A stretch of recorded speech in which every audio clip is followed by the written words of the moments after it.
2 सितंबर 2023 को भारत सरकार एक नोटिफिकेशन इशू करती है, जिस नोटिफिकेशन में लिखा था, राष्ट्र हित के लिए अब समय आ गया है कि हमारे देश में इलेक्शंस 5 साल में एक बार हो, यानी वन नेशन वन इलेक्शन। और इस नोटिफिकेशन में यह भी लिखा गया है कि सरकार द्वारा एक हाई लेवल कमेटी का गठन किया जाएगा, जिसके अध्यक्ष एक्स प्रेसिडेंट श्री रामनाथ कोविंद होंगे। अब सवाल ये है, क्या ये संभव है? इतने बड़े जनसंख्या वाले देश भारत में एक चुनाव यानी central election and state election साथ में कराया जा सके? इस वीडियो के माध्यम से कई सवालों के जवाब को तलाशने की कोशिश करेंगे, जैसे एक देश एक चुनाव की जरूरत क्यों है, इसके फायदे और नुकसान क्या हो सकते हैं। इस वीडियो के माध्यम से हम यह भी समझेंगे कि वन नेशन वन इलेक्शन को इम्प्लीमेंट करने के लिए कौन कौन से constitutional and legal challenges face करने होंगे, क्योंकि हमारा देश संविधान से ही चलता है। वन नेशन वन इलेक्शन को समझने के लिए भारत की चुनावी प्रणाली को समझना होगा।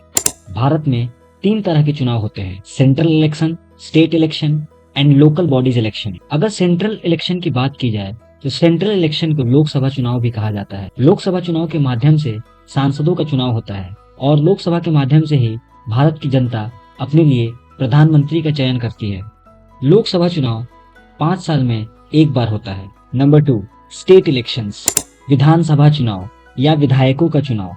इस चुनाव के माध्यम से अलग अलग राज्य की जनता अपने लिए विधायक और मुख्यमंत्री का चयन करती है। स्टेट इलेक्शंस भी 5 साल में अलग अलग राज्यों में एक एक बार होता है। नंबर 3, लोकल बॉडीज के लिए चुनाव, जैसे पंचायत का चुनाव जो ग्रामीण इलाकों के लिए होता है, और दूसरी म्यूनिसिपैलिटीज का चुनाव जो शहरी इलाकों के लिए होता है। देश में इस समय लोकसभा और राज्यों के विधानसभा के इलेक्शंस अलग अलग होते हैं। हर साल देश में किसी न किसी राज्य में विधानसभा चुनाव होते रहते हैं और ये सारे इलेक्शंस अलग अलग समय पर इलेक्शन कमीशन ऑफ इंडिया के द्वारा कराया जाता है। और ये जो वन नेशन वन इलेक्शन है, ये भारत के लिए कोई नई बात नहीं है, क्योंकि अगर इतिहास की बात की जाए तो आजादी के बाद पहला चुनाव जो 1951 से लेकर 1952 के बीच में कराया गया था, वो वन नेशन वन इलेक्शन के सिद्धांत पर ही कराया गया था।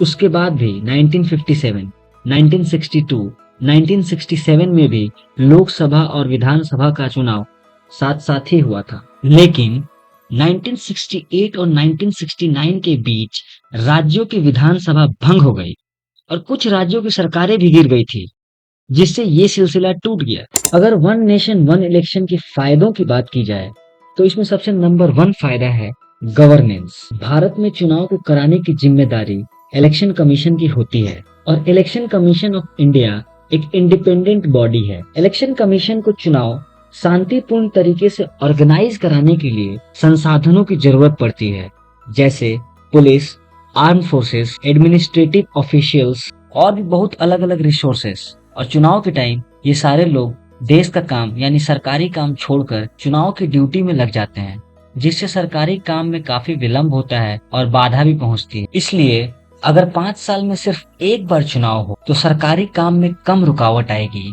और प्रशासनिक स्तर पर काफी सुधार होगा। वन नेशन वन इलेक्शन का दूसरा सबसे बड़ा फायदा यह होगा कि भारत सरकार के खर्चे कम होंगे। अब खर्चे कैसे कम होंगे, आइए समझते हैं। किसी भी चुनाव को ऑर्गेनाइज करने के लिए सरकार बहुत सारे रिसोर्सेस का यूज करती है और उन रिसोर्सेस के पीछे बहुत सारे खर्चे होते हैं। For example, according to election commission of India, 2014 के लोकसभा इलेक्शन में 3,870 करोड़ रुपए खर्च हुए थे। और इलेक्शन कमीशन का यह भी मानना है कि एक स्टेट इलेक्शन को ऑर्गेनाइज करने के लिए कम से कम 200 से 300 करोड़ का खर्च होता है। भारत में कुल 28 स्टेट्स हैं और अगर 300 करोड़ पर स्टेट के हिसाब से कैलकुलेट किया जाए तो लगभग 8,400 करोड़ रुपए होते हैं। तो कुल मिला के state plus central election cost equals around 12,000 crore. और ये सिर्फ सरकारी खर्चे हैं। इसके बाद कैंडिडेट के खुद के खर्चे होते हैं, for example campaigning and all. और अगर कैंडिडेट्स की खर्चों की बात की जाए तो 5 साल में लगभग 50,000 करोड़ रुपए खर्च किए जाते हैं। तो कुल मिला के भारत में चुनावों के दौरान लगभग 5 साल में 60,000 करोड़ रुपए खर्च होते हैं। According to election commission of India, 2019 में जब इलेक्शन हुए थे तो पूरे 2019 में एक लोकसभा और 4 विधानसभा के इलेक्शन हुए थे। वो 4 विधानसभा के जो इलेक्शंस थे, उनमें सिक्किम, उड़ीसा, अरुणाचल प्रदेश और आंध्र प्रदेश जैसे स्टेट्स थे। और इन सभी इलेक्शंस की खर्चों की बात किया जाए तो लगभग 10,000 करोड़ रुपए सिर्फ 2019 के इन 5 इलेक्शंस पे ही खर्च हुए थे।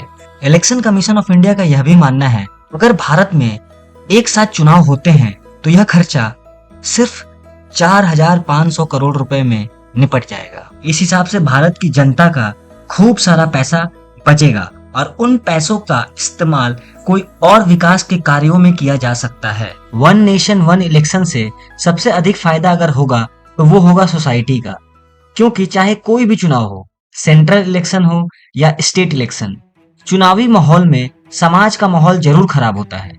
नेता ऊटपटांग बयान देते हैं अपने फायदे के लिए और उन बयानों की वजह से समाज में अशांति फैलती है, दंगे तक हो जाते हैं, मासूम और निर्दोष लोगों की मौत तक हो जाती है। और आज सोशल मीडिया के दौर में कोई भी बात आग की तरह फैल जाती है। अगर चुनाव यूपी में है और वहां का कोई नेता ऊटपटांग बयान देता है तो उसका इम्पैक्ट दूसरे राज्यों पर भी पड़ता है। और अगर साल में बार बार चुनाव ना होकर 5 साल में सिर्फ एक बार चुनाव होगा तो समाज में आक्रोश कम होगा। अगर ड्रॉबैक्स की बात की जाए तो वन नेशन वन इलेक्शन से अगर किसी को सबसे ज्यादा नुकसान होगा तो वो होगा लोकल पार्टीज का। क्षेत्रीय पार्टी का दबदबा कम हो जाएगा क्योंकि लोकल इश्यूज कम हाईलाइट होंगे। Central issues versus local issues में जनता सेंट्रल इश्यूज को ज्यादा वैल्यू देगी और इसका फायदा सीधे तौर पर सेंट्रल पार्टीज को होंगी और स्टेट के लोकल पार्टीज का वैल्यू थोड़ा कम हो जाएगा। अगर चैलेंजेस की बात की जाए तो वन नेशन वन इलेक्शन के लिए सरकार को लोकसभा, विधानसभा और राज्यसभा में 2/3 बहुमत के साथ बिल को पास कराना होगा। सभी राजनीतिक दलों को इस मत पर एकत्र करना होगा और उन्हें विश्वास दिलाना लोहे के चने चबाने जैसा होगा। वन नेशन वन इलेक्शन के लिए संविधान में संशोधन भी करना पड़ेगा।